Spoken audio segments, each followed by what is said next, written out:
జై శ్రీమన్నారాయణ. ఈరోజు ఈ వీడియోలో మనం ప్రతిరోజు భగవద్గీతలోని శ్లోకాలు నేర్చుకుందంలో భాగంగా 3వ అధ్యాయం కర్మయోగం నుండి 40వ శ్లోకం నుండి 43వ శ్లోకం వరకు శ్లోకాలు అర్థాలు నేర్చుకుందాం. మనందరం కలిసి భగవద్గీత పఠిద్దాం అనుకునేవారు దయచేసి నా ఛానల్ని సబ్స్క్రైబ్ చేయండి. ఓం శ్రీకృష్ణ పరమాత్మనే నమః. 3వ అధ్యాయం కర్మయోగము. కర్మయోగం గురించి శ్రీకృష్ణుడు అర్జునుడితో చెప్తున్న శ్లోకాలు అర్థాలు.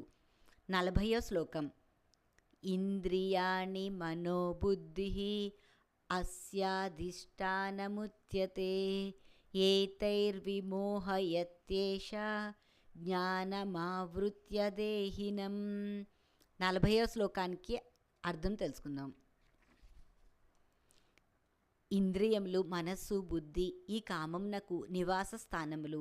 ఇది మనోబుద్ధీంద్రియముల ద్వారా జ్ఞానమును కప్పివేసి జీవాత్మను మోహితునుగా చేయును. 41వ శ్లోకం.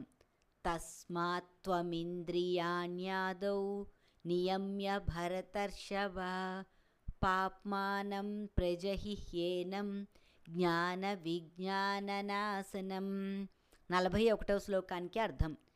కావున ఓ అర్జున, మొదట ఇంద్రియములను వశపరుచుకొనుము, పిదప జ్ఞాన విజ్ఞానములను నశింపజేయునట్టి మహాపాపి అయిన ఈ కామమును ఆవశ్యముగా రూపుమాపుము. 42వ శ్లోకం.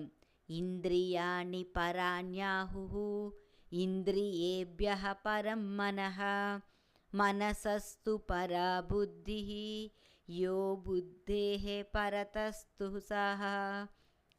42వ శ్లోకానికి అర్థం. స్థూల శరీరం కంటే ఇంద్రియములు బలీయమైనవి, సూక్ష్మములు శ్రేష్టములు అని పేర్కొందరు. ఇంద్రియముల కంటే మనస్సు, దానికంటే బుద్ధి శ్రేష్టమైనది. ఆ బుద్ధి కంటే అత్యంత శ్రేష్టమైనది ఆత్మ.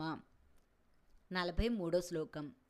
ఏవం బుద్ధేః పరం బుద్ధ్వా సంస్థాభ్యాత్మానమాత్మనా జహి శత్రుం మహాబాహో కామరూపం దురాసదం.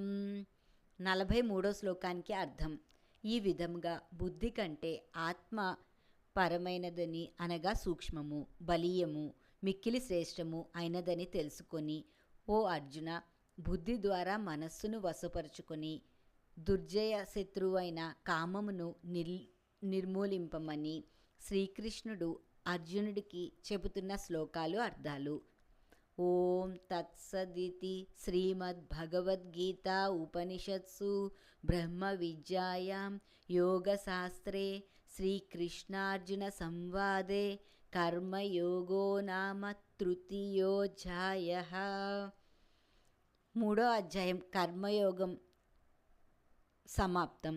ఈ వీడియో మీకు నచ్చితే నా వీడియోని షేర్ చేయండి, లైక్ చేయండి. ఇలాంటి ఆధ్యాత్మిక వీడియోలు చూడాలంటే దయచేసి నా ఛానల్ని సబ్స్క్రైబ్ చేయండి. ఈశ్వరి గుడిమెట్ల. జై శ్రీమన్నారాయణ.